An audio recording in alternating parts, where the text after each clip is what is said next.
Just 5 seconds. You're live.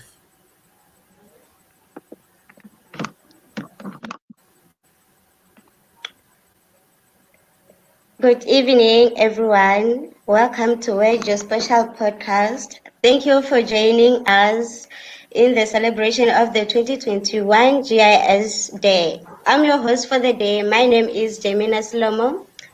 This is the second day of the GIS week celebration, and our guest for tonight, is Isaac Newton Kissiedu. To our audience, you are welcome to send your questions on the chat, and our guests will attempt to answer them. So, Mr. Kissiedu, the bearer of the famous scientist as name, Isaac Newton, the greatest mathematician, physicist, astronomer, actually the most influential scientist. How are you? I'm doing great, Gemina. How are you doing? I'm very well. So, Mr. Kissiedu, can you tell us about about yourself, and more especially the the Isaac Newton one? I'm very much interested in knowing where you got this name or how. And on about telling us about yourself, you can give us your name, organization, hobbies, and educational background. Gemina, if I could hear you properly, you said I should introduce myself and then I should talk about my where I work. Was that Yes. the question? And then my hobbies? Yes. Actually, the Okay. first one you Thank could you go very much. on your hobbies, your educational background, and we'll go on your workplace and other stuff. Thank you. So my name once again, good evening everyone. My name once again is Isaac Newton Kissiedu, which a lot of people find it difficult to pronounce. That is my name, and I call myself a geospatial engineer, basically. But then once you get employed, employers will give you titles. And so at the moment, my title is database administrator and GIS specialist.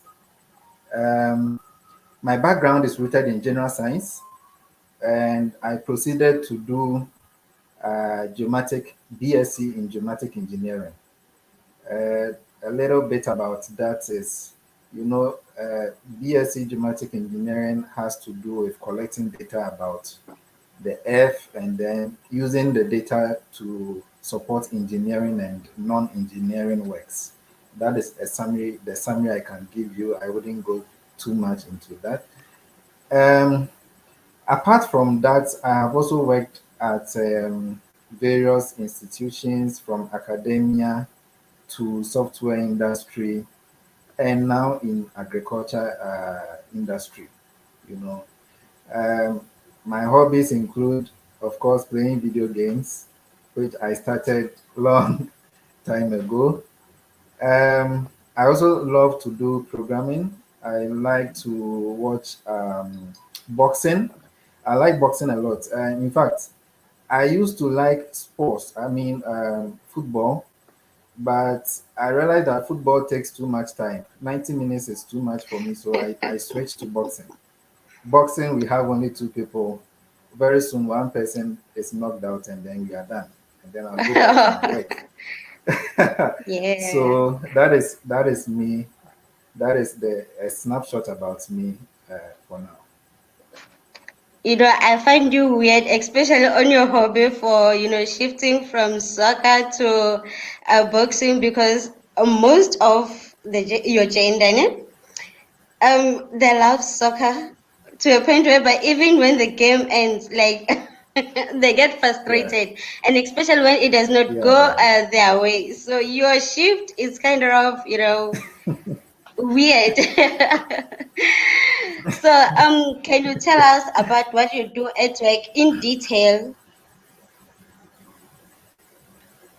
yeah. So, like I said, I work at International Fertilizer Development Center. Um, that is the Northwest Africa Division. as a database administrator and GIS specialist, and I am on a project called Ferrari. Ferrari simply means fertilizer research.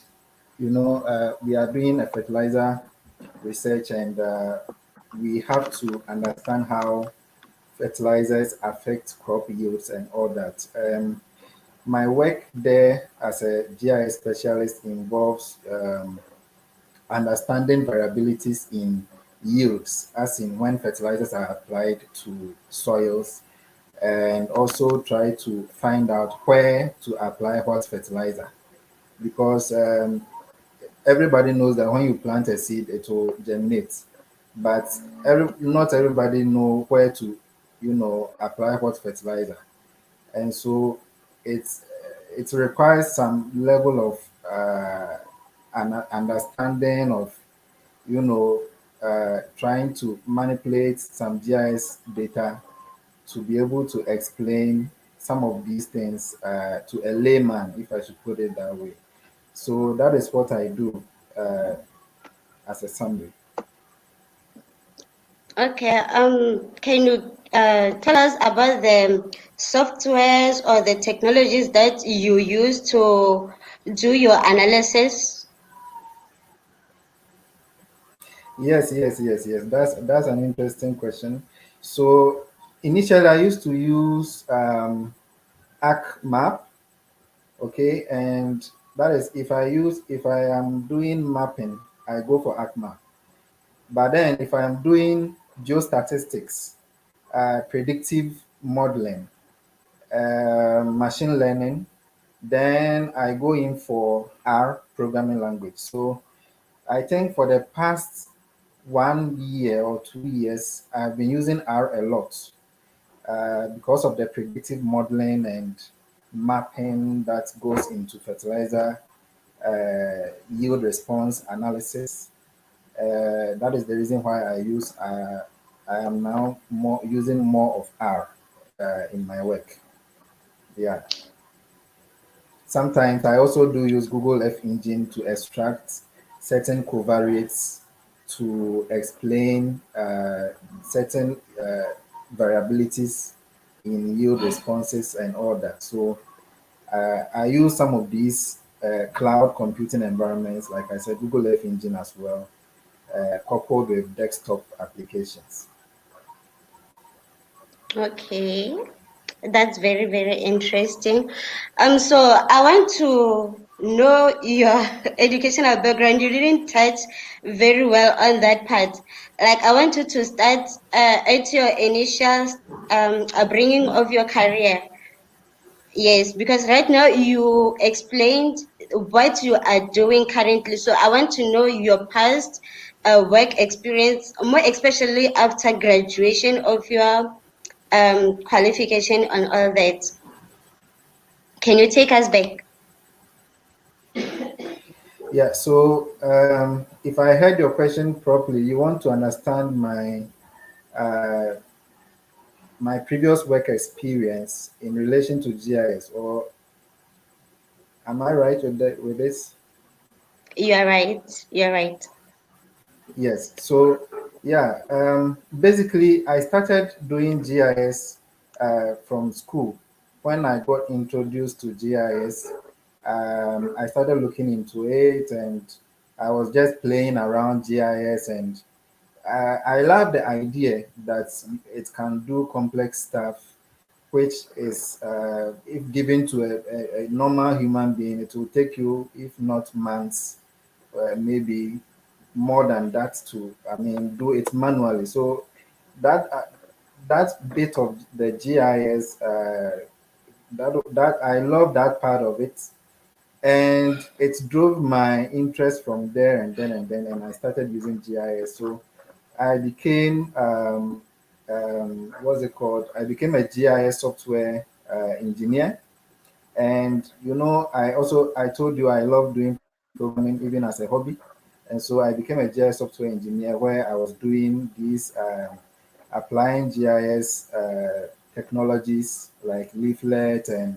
JavaScript and all these kind of technologies and databases to kind of assist engineering works and all that. And from there, then I moved into academia where I was teaching, GIS courses. So I was assisting with three GIS related courses, and that includes web GIS, and that was also part of the MSc Geoinformation Science at the University of Ghana. So I was handling these GIS related programs. It involves web GIS, geodatabase management, as well as Python programming to automate GIS tasks. So as you can see, all the things I've been doing has something to do with programming. I love programming a lot. In case, I don't know, anyone who has come across me knows that I'm someone who likes programming a lot. And so that is one of the things that drives me in the GIS field. And so from the academia field, I did some sort of consultancies in also within the GIS domain, including COVID-19, contact tracing and all that, utility mapping um, outside Ghana. And that has built also my interest to now become more diverse into different domains. So when I speak about GIS, I have different angles of understanding and different perspectives that comes in mind. So this has been my background when we talk about GIS. I mean, this has been my channel that I've passed through till date. And now I'm in agriculture uh, with all this interesting analysis of geostatistics and, all these wonderful tools that I'm using. And I love it. So far, so good. Okay, that's very interesting.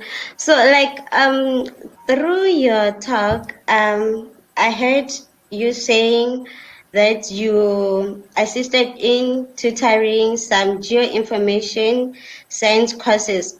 So, I'm also one of those person for the statement that I'm gonna say. Um, you know, some other students find it hard in relating to GIS and remote sensing modules because of maybe they didn't have computer, the lack of interest in computers. So how was your experience as a tutor to your students? Yes, so as a beginner, you are not going to find it that easy. Uh, yes, it wasn't easy for me when I was starting to learn GIS and remote sensing. Especially remote sensing was very difficult for me due to the fact that I realized that remote sensing doesn't have all those easy to learn tutorials like how ESRI have made our life easier in GIS. And still, I'm still struggling with a lot of remote sensing um, areas, So it wasn't easy, uh, especially when it comes to the geostatistics, understanding the mathematics behind most of these functions. It's difficult to understand. But then, how I managed to overcome all these things was to try to. I learned by videos a lot. I think one has to understand how good they can learn either by video or by reading. As for me, videos are good for me, so I just go to YouTube and I find some videos about a particular concept. I go to the fundamentals and I try to understand the fundamentals from there. Once I get the fundamentals, then if I'm able to chance on any tutorial, then I start playing with these things to see how it works. That is what I've been doing, and it has helped me so much that I think anyone can try that to see. Um, when it comes to mastering GIS, a lot of people call themselves GIS analysts, GIS scientists, and all that. But if you ask me, I would say that a GIS analyst is one who can at least understand a particular problem and is able to draw a workflow of analysis, how analysis is supposed to be performed, and all that. But I think a lot of people who are calling themselves GIS analysts and geoscientists and all that still find it difficult to design a workflow to solve a problem. Why? Because most people are bragging about, this GIS we are talking about. A lot of people are just saying they are very, some people are even calling themselves experts. But then to be able to master this craft, we everybody is making noise about. You have to sit down and plan. You have an action plan towards any analysis that you want to do, and it doesn't happen in a day. You know, you have to learn from step by step. If you can also find a mentor, that is a good one who can guide you to follow the ladder to the top. So that is what I would say. Okay. So I want to understand. Do you think what the lessons you are giving to your students, do you think they are much enough for them to go to the field and be like, you know what, we are very much well equipped from our academic institution. Now we can dive into the field work. Hello, please, Gemina, could you come again? I was saying, as a tutor in your previous work, the lessons you were giving to your students, in your own opinion, can you say they were very much informative, whereby a student can say, I am well equipped to go to the career job world and apply them?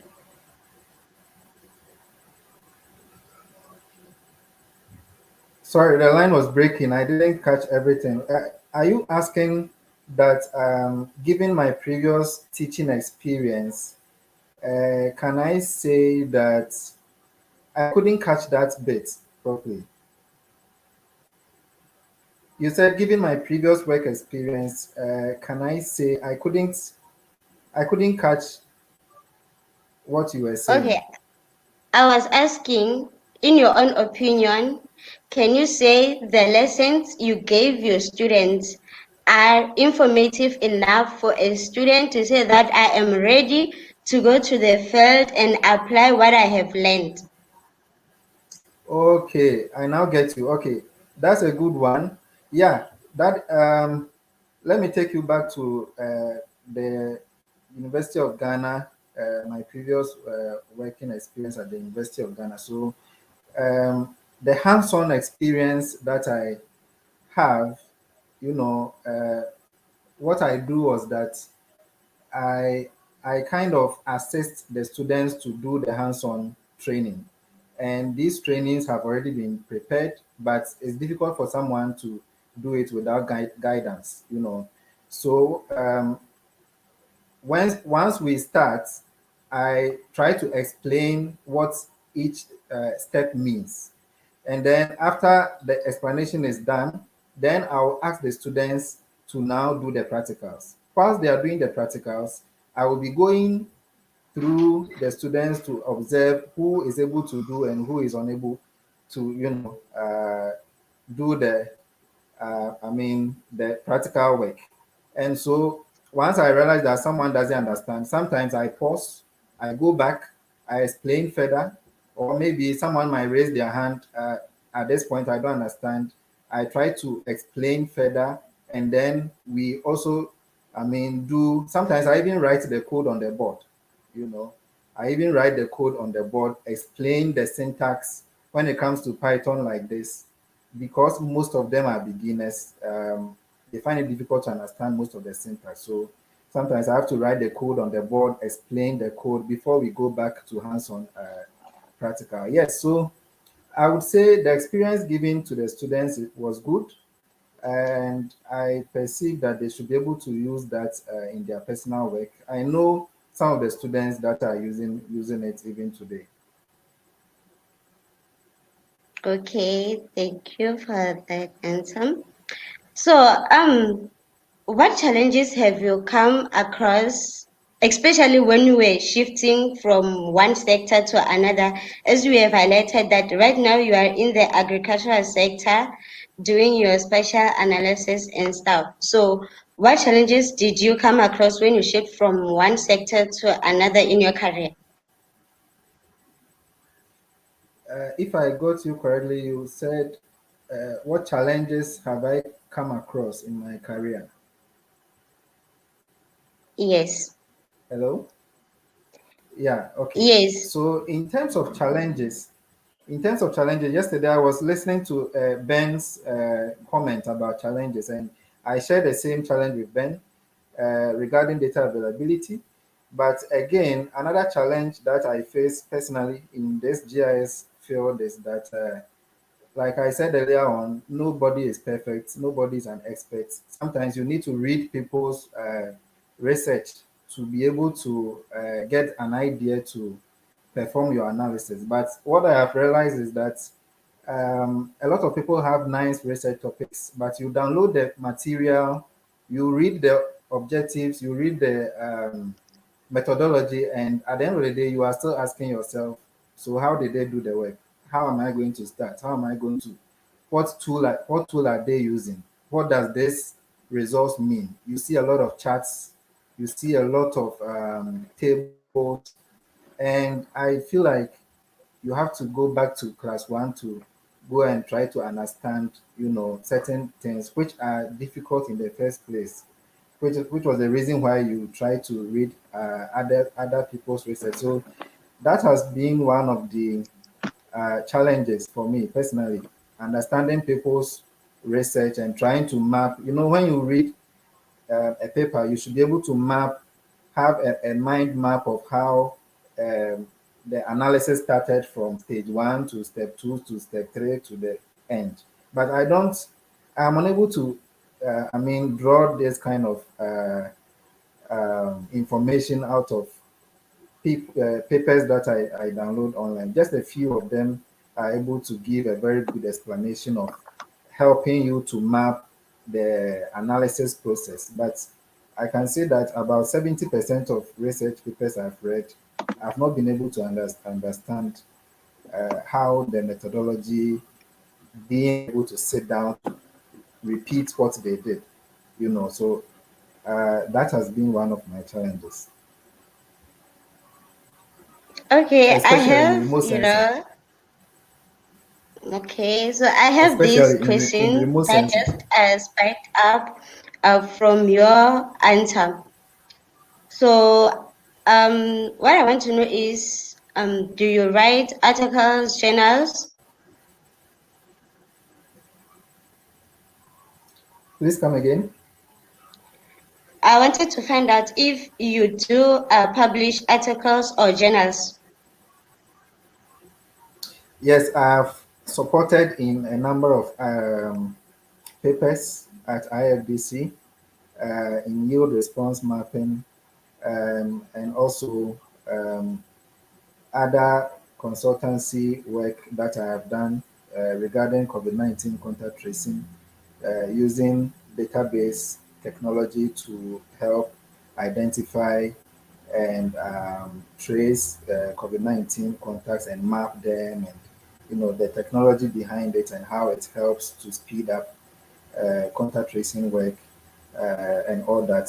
So yeah, I have worked in that regard before. Okay. So, if today I say to Mr. Kissiedu, could you please Kissiedu. stop? Yeah, Kissiedu. So, if I say, could you please stop using or applying GIS, will you be able to do that or not? Seeing how much you're so If I got your enthusiastic question, you said, about GIS.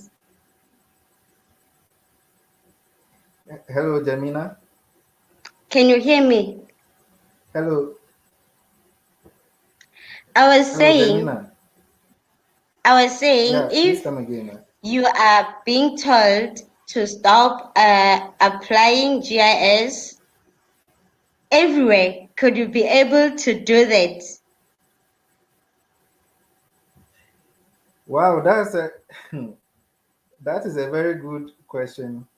If I were asked to stop applying GIS, um, I would have I would rather do software development. If I was asked to stop using GIS, I would rather do software development. That is one of the areas I love and I'm still doing. And so I always want to be around computers. I love using. I really like how you are able to write a script and let the computer do all the work, and you sit back and relax and you are relieved from all the stress and all that. So I like programming a lot, and I think if I am asked to stop GIS, that is what I will do. I will do programming. Okay, and from what you're saying, can I conclude that as long as the computer is not taken away from you, you can do anything related as long as you have the computer? Is that true? If they say stop GIS, you're gonna go to software. If they say stop software development, you're gonna do something related to computer. Because through our talk, I think you have been explaining how much interest you are having with computer things related. Or am I wrong? Yes, yes. So I always want to be around computers because, like I said, they make our life easy. Apart from using it to play game and all that, computers make our lives easy. And now, computers, uh, there are so many technologies that are coming day in, day out.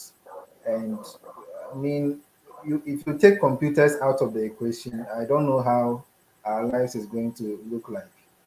And so I would plead to always be with a computer, around the I computer. bet if Yeah. everything is taken all out, you're gonna develop a game. Yeah, I actually wanted to. I wanted to develop a game. I think that was one of the reasons why I love programming a lot because um, I used to play video games a lot, and at the point when I realized that okay, so video games were also developed like a program, I was like, oh, then I want to develop my own program, like a video game program. But I never got a chance to do that because of academic work and BSc, you need to learn and all that. I couldn't get the time to try to develop a game. But then that interest of using a programming language to do something interesting is what is still that is my motivation, if I should put it that way, of using now programming to do a lot of all this machine learning and modeling and software development and all that. I think that is where the motivation is coming from. Okay, I hear you. So, can you highlight some of GIS softwares that beginners can use and some technologies?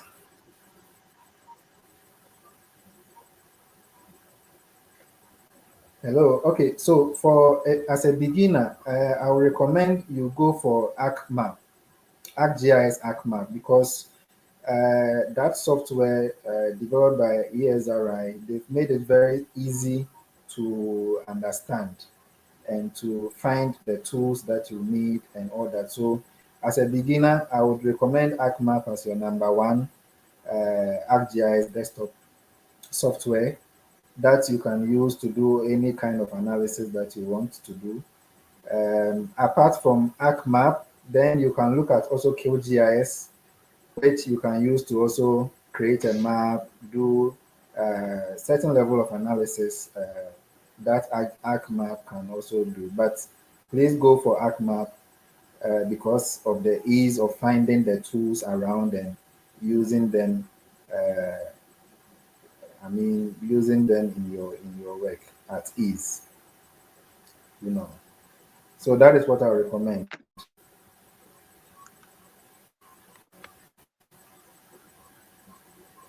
Hello.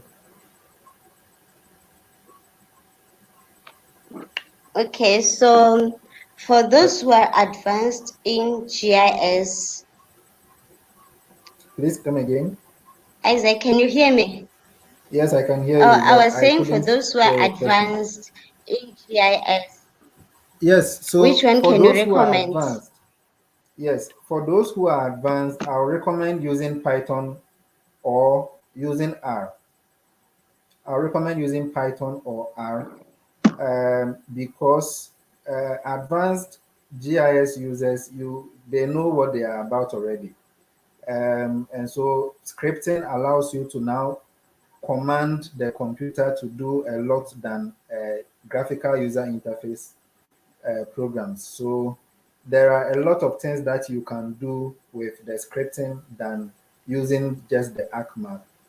So someone who is using scripting can do more than someone who is just clicking on buttons. So for advanced users, consider using either Python for your GIS analysis, or you can use R to also do your analysis. Just choose a scripting language, and I think in the GIS domain, it's either R or Python.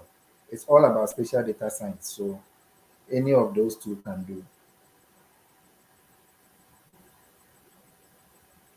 Okay, so in your own opinion, what skills do you think are most valuable for a GIS specialist? Wow, that's a very good question. So, as a GIS specialist like myself, you need to understand the fundamentals of GIS. First, you need to understand the fundamentals of GIS. Uh, People think that the fundamentals are not important, but that is what we add on top to build the complex things that we do. So first, you need to understand your GIS fundamentals, GIS data types, coordinate systems. All these things are fundamentals. Then after that, you need to understand some level of mathematics like statistics, some level of geography, to build your mathematical background. Once you have all these in place, then you can now look at the tools that you need. For example, ArcMap, or you learn a programming language, which is also very good. At a point, you need to automate some tasks. And also, you cannot be a GIS specialist without knowing anything about databases. So you need to also learn about database, how to design a spatial database. You can choose either PostgreSQL, or Microsoft SQL Server. These are the two databases that you can go in for. Oracle is also there, but I would recommend PostgreSQL is free, so you can just install PostgreSQL. It has an extension called PostGIS, which you can use to learn how to manipulate a spatial database and all that. So these are the key areas that you need. Now, once you understand all these skill sets, where GIS is moving to right now, you also have to understand a bit of spatial data science. And so you have to build upon your spatial analysis skills, like doing some machine learning, trying to do some supervised and unsupervised learning to be able to explain certain variabilities in data and map them. And so these are the areas, or let me say the essential skill sets that one might need if you want to consider yourself as a GIS specialist. And then in the future, you can look at something like deep learning models, which is now on top of the game. You learn deep learning models to be able to apply to complex image recognition, a whole lot of applications that are out there using deep learning. So these are the things that I think any GIS specialist should equip themselves with. Okay, so is GIS your main stream of income, or do you have other streams?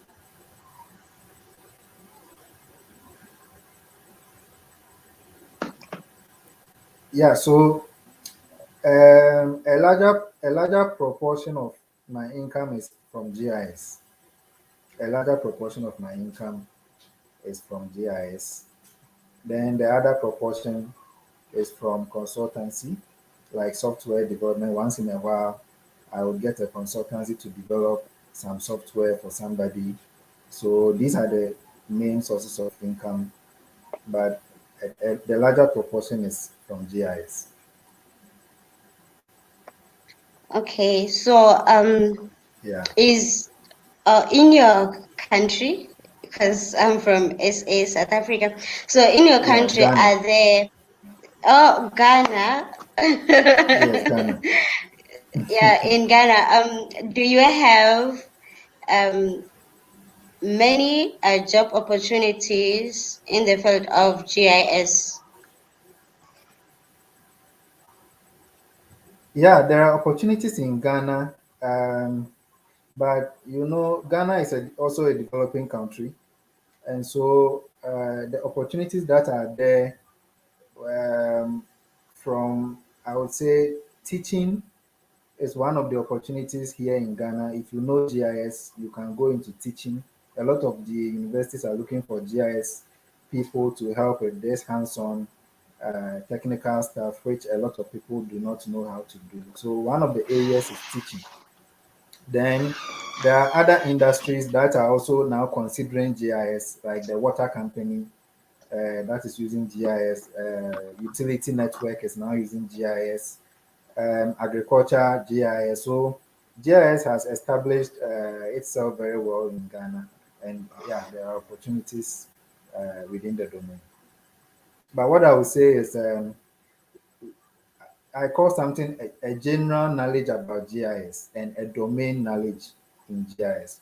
So if you want to consider any area, like let's say water, um, you want to apply GIS to water or some utility network or something, you need to understand how that domain functions.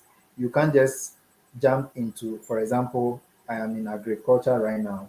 Before starting everything in this fertilizer research, I had to learn what kind of GIS analysis is applied to fertilizer research, what kind of, if you perform the analysis and you get the result, what does it mean? And all those things, you have to understudy them before you jump into that kind of field. Otherwise, you might think that you know GIS, but when you jump into the domain area, you realize that you still need to learn. There are a lot of things you have to learn. Even the mining industry is using GIS. And if you want to venture into mining like this, you need to understand. I mean, if you want to venture into applying GIS there, you need to understand how uh, GIS analysis can be applied to mining and all that. So the opportunities are a lot in Ghana. I should move to Ghana Are you then. considering coming to Ghana? If there are job opportunities, why not? Okay, Yeah, there are so opportunities. how does GIS got to offer for fertilizer research? Please come again.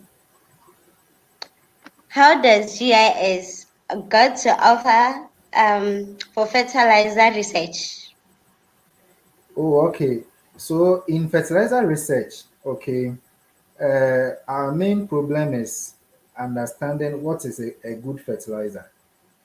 This is a question that we have to ask ourselves. What is a good fertilizer? And also, where do we apply that fertilizer we are saying it is good? Where do we apply it? These two broad questions, to be able to answer them, one has to take a fertilizer and test it. You can test it in maybe a greenhouse or on the field, what we call the field trials. So when you test the fertilizer in let's say a greenhouse with all the ideal conditions, good water supply, good temperature and all that, and then you observe the yield. For example, if it is maize and you observe the yield and the yield is good enough, then you can conclude that, okay, this fertilizer is good. So let's go and test it on the field. And when you get to the field and you apply the fertilizer, sometimes you realize that the yield is not as good as you saw in your trials. And the reason to that is because on the field, remember, there are pests on the field, there are weeds on the field, the temperature there, you are not regulating that temperature. We have day and night. And so a lot of things are happening on the field which you can't control. The soil itself might not be fertile enough. And so these things are what drives the GIS analyst to now go into modeling the soil itself. So we model the soil using what we call the digital soil mapping. Um, this digital soil mapping involves sampling, taking samples of the soil, and then trying to model the soil and mapping them. You know, soil has physical and chemical properties. So we model the chemical properties like the nitrogen, potassium, and all that, phosphorus. Those are the major soil nutrients and also the minor soil nutrients. So once we do all this modeling, then we do another stage of analysis to say, okay, how do these soil nutrients affect, or how do they, what connection is there between these soil nutrients and the yield that we've observed on the field? So now we go into what we call the digital yield mapping. You know, initially I said digital soil mapping. Now we do digital Yes. yield mapping. So digital yield mapping, the target variable here is the yield or the yield response. And this yield response is also sampled from the field. So they have a way of sampling and recording the yield of, let's say, maize or rice or soybean. You can't, measure all the rice on the field. You just have to do a sample. And then we do the model by associating the coordinates and extracting these soil parameters. And then we do a regression analysis and now use the information to map. And then it's able to tell us that, oh, okay, so nitrogen is the highest explanatory variable, or maybe pH is the highest explanatory variable, or maybe let's say potassium was the highest. So it allows you to now quantify or to have a fair idea of the fertilizer that you applied, whether it was helping the yield or not. You will be able to tell. And then the second thing about where to apply what fertilizer, that is also another level of analysis that you now localize the regression analysis to now say that, okay, so for a small location, how are these explanatory variables affecting my yield? So at the end of the day, the map that you get, you're able to see that, okay, nitrogen is not constant on your field. Nitrogen is high at some areas, it is low at other areas. Maybe potassium is high at some areas, it was low at other areas. So what that tells you as a analyst or a fertilizer researcher is that where there is high nitrogen, you don't have to go and put fertilizer that is rich in any fertilizer that is rich in high nitrogen there. You have to apply fertilizer that is rich in nitrogen at a location where nitrogen is low. Do you get it? Or you have to apply fertilizer that is rich in, let's say, potassium at locations where potassium is deficient. So once you do that, you're able to maximize your yield, and then you boost your yield response. So that is some of the applications that we do in fertilizer research. I hope you got what I meant. I was trying to break it down. I believe you Actually, understood everything. you did break it down. Although there are other terms that I'm not yet familiar with, as I'm still an amateur in this, but I was able to grasp what you were telling us. Yeah. So, So that if is you get a chance to move from the agriculture industry, um, which industry or sector could you go to? I think you can guess that. Or, I will move to yeah. software industry. I thought maybe Or you were gonna say uh, mining, yeah, so aircraft or something. um, I would rather move to something like maybe I'll just go back to teaching my GIS, and I'll just go back to helping people to understand how to use these softwares. And I know a lot of people find it difficult to understand these things. So, given the experience I have built so far, more than 5 years of experience, if I am to move away from this industry, I think I will try to help people to understand. I will try to bring people up, to understand how to use these GIS tools and all these kind of analysis I'm talking about. You can't do all these things in a day, but once you have someone who can teach you and, I mean, is willing to help you to do it, you can quickly get it. Some of us, um, we didn't get it that way. We had to sit down and spend a lot of time to try to understand how some of these things are done. But I believe once you have a mentor who is willing to help you, it should be easy to get up and running, if I should put it that way. Okay. I'm gonna ask this question in two scopes. The first one is in Ghana, and the second one is in Africa, because the African continent, it is engaged mostly in agriculture sector. So, how can GIS improve the agricultural sector in Ghana and in Africa as a whole? Okay, so in terms of how GIS can improve, can you hear me, Gemina? Yes, I can hear you. Yeah, you asking how GIS can improve the agricultural sector. Yes. Yeah, so the agricultural sector is a broad area. When we say agriculture, we are not just talking about you know, farming. We have a lot of things in the agriculture area, but I will talk about farming. In terms of Ghana, starting from Ghana, Ghana is part of the sub-Saharan Africa, and according to research, now researchers are saying that the soil fertility in the whole sub-Saharan Africa is deficient, and so that is having a negative impact, on crop yields. And so to combat this, farmers have to now understand that they have to know how to apply fertilizers.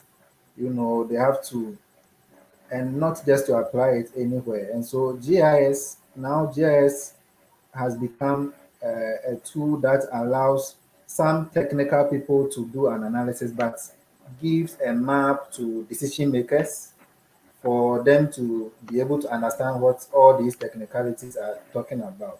So, for example, if we can generate a map that is telling us that, okay, in terms of this crop, let's say maize is one of the largest crops in Ghana or in any other country. And so, in terms of maize production, this is how the yield gaps are. When I say yield gaps is the difference between the potential yield of a particular crop and the actual yield. So when the yield gap is very high, it's a bad thing. But when the yield gap is low, when the gap is small, it means that the observed yield on the field is very close to the potential yield of that crop. And so if we can show a map that is telling everybody that, oh, at this location, the yield gap is too high. At that location, the yield gap is very low. So where the yield gap is too high, it means that something must be done at those arable lands or at those locations. And what must be done? It means we need to know, we need to come back to use our GIS analysis to now tell where to apply what kind of fertilizer, why the yield gap is low at that location. We perform some trials there, and then we would now be able to tell that, okay, let's try this particular fertilizer and see how it works out. And so it all boils down to helping the policymakers to understand the deficiencies that are happening within the agricultural industry by giving them maps that they will understand, and then they would be able to make certain decisions or maybe implement certain interventions for the farmers to see better yields and also contribute to zero hunger, you know. So I mean that is how I see GIS operating in the agricultural field. Okay, so do you see GIS taking over some jobs in agriculture in general in the future?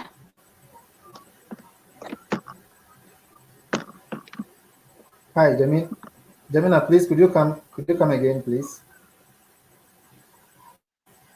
Okay, I was asking if do you see GIS taking over some jobs in agriculture in general in the future? Yes, yeah.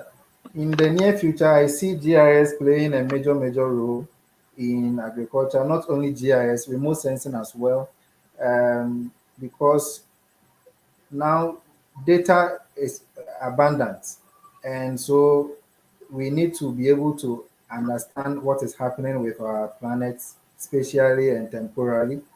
Um, Remote sensing can supply data, GIS can do a lot of analysis.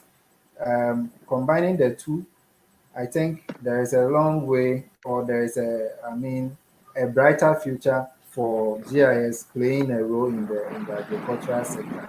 Uh, some of these things you might not realize it now, but with the advent of all these technologies of this machine learning and deep learning things that are coming on board, people have started doing it. Radiant Earth have started doing a lot of, if you've seen some of their challenges about crops, using deep learning to classify crops and predict yields and all that. I think the future is really bright for GIS in the agricultural sector. I don't think there are any two ways about it.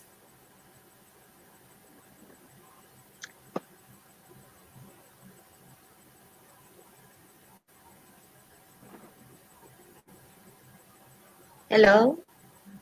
Yeah, hello. Did you hear Can me, you hear please? me? Yes, I can hear Okay, you. can you repeat? I didn't hear some of the information. Yes, I was saying that the future is really bright. The future is really bright for GIS, and I was saying now data is in abundance, and so we need to analyze the data spatially as well as temporally, like time series analysis, you know.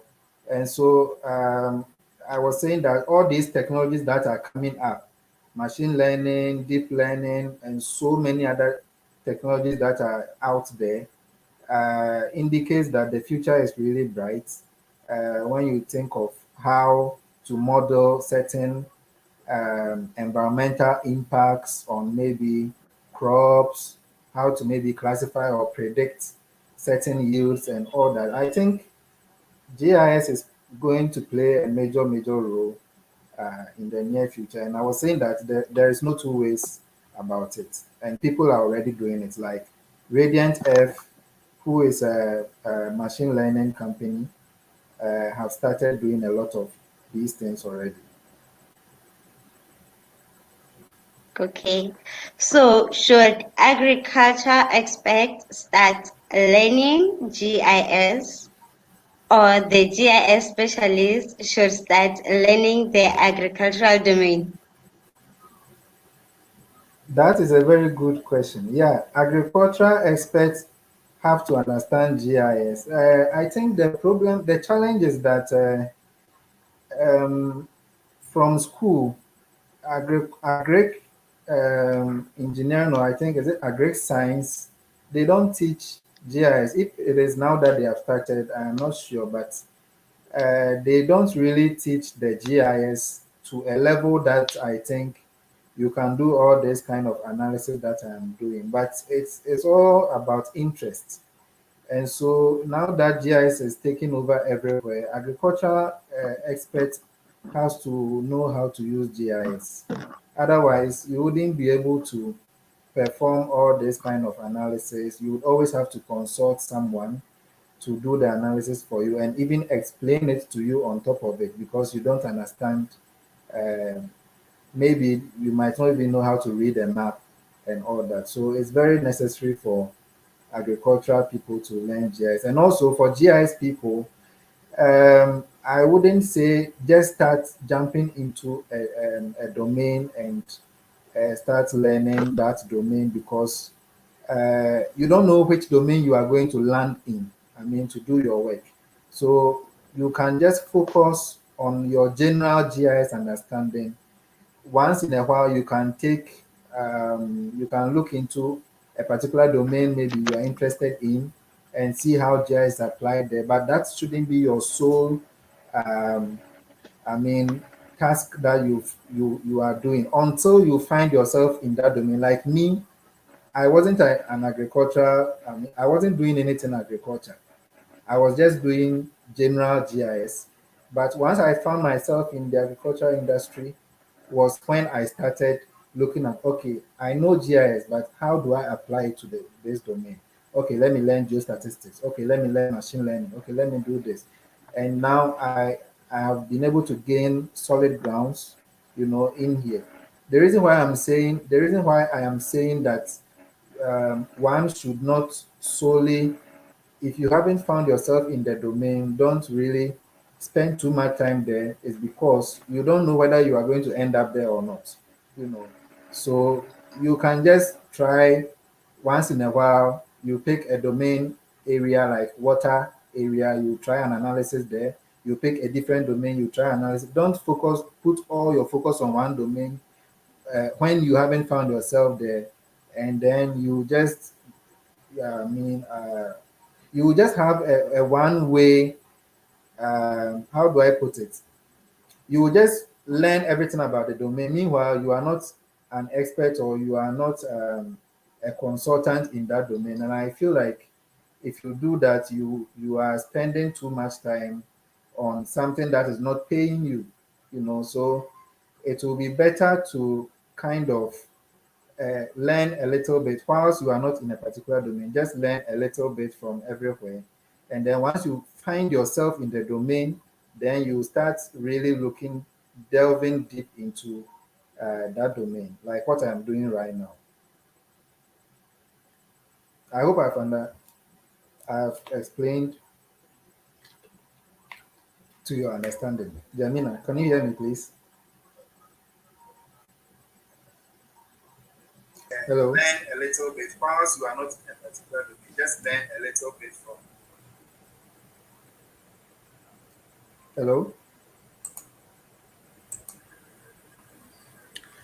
Okay, so Newton, I think we lost Gemina, but time is almost up. I think I'll ask her last question for her. Oh, So, okay. yes. So, with which areas do you wish that GIS should be applied to, and then why do you think GIS should be applied to? That's a good question. So, if you ask me which areas, I would say everywhere, because in every industry there is a question of where. Um, like I said, in agriculture, we are asking where should we apply what fertilizer. Um, in other industries, like um, in health industry, we are asking where should we site maybe a hospital. In I don't know, in any other industry that you chance yourself in, there are always questions around where. So if you ask me, I would say GIS should be applied everywhere. That has questions about where should we do what, how should we do it, how should we visualize something. I think that is the best answer I can give you. Yeah, I think that it's been a wonderful time with you. I've sat here and listened a lot, and I think whoever has been on this podcast would take home something. Uh, it's very interesting.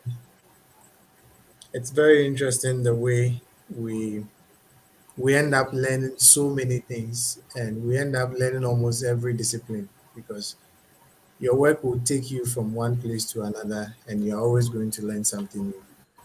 And I'm sure there will be more as you continue to work with IFDC. There will be more you come to know about how GIS is applied to fertilizer development. And some other time, we would be happy to have you here again. That will talk more deeply about how GIS is actually making difference in the whole fertilizer development sector. And until then, any last wish you have for people, listeners who are watching us, any advice you have for them? Yeah, so to thank you very much, people watching me. My name once again is Isaac Newton Kissiedu. Um, what I have to say about the industry is that it is technology. GIS is a technology. Technologies, have foundations. And once I would say, if you want to build a story building, you have to know the kind of foundation you need. If you want to build, let's say, a one-bedroom house, you have to know the kind of foundation you need. If you want to build a career in GIS, a long-term career, I would say that is a story building. And so your foundation in GIS must be very good. Don't just brush on things and call yourself an expert. No, delve into the understanding. Find someone. If you can't understand anything, now there are opportunities there. You can join communities. Find someone to explain certain things to you uh, so that you will be able to understand the foundation very, very, very well.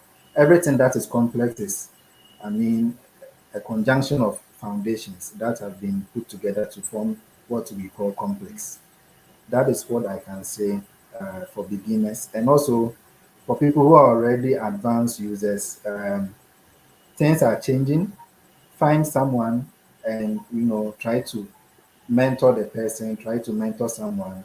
Don't be too, I mean, when someone sends you a challenge or personally I've sent people questions about things I'm struggling with and they didn't mind me, and I don't know why. You don't have to do that.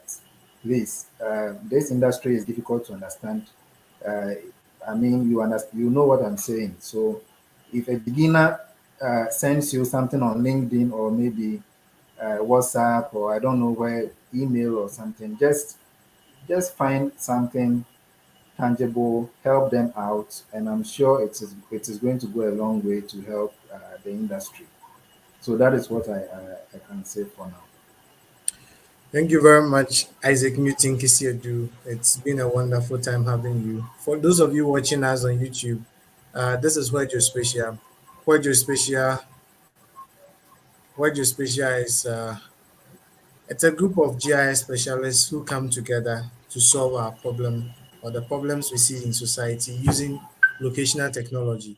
And we do this at our own pace. We do it at our own time. We do no boundary research, no boundary experimentation with the tools and everything that we see around us. So it's open anyone who wish to be part.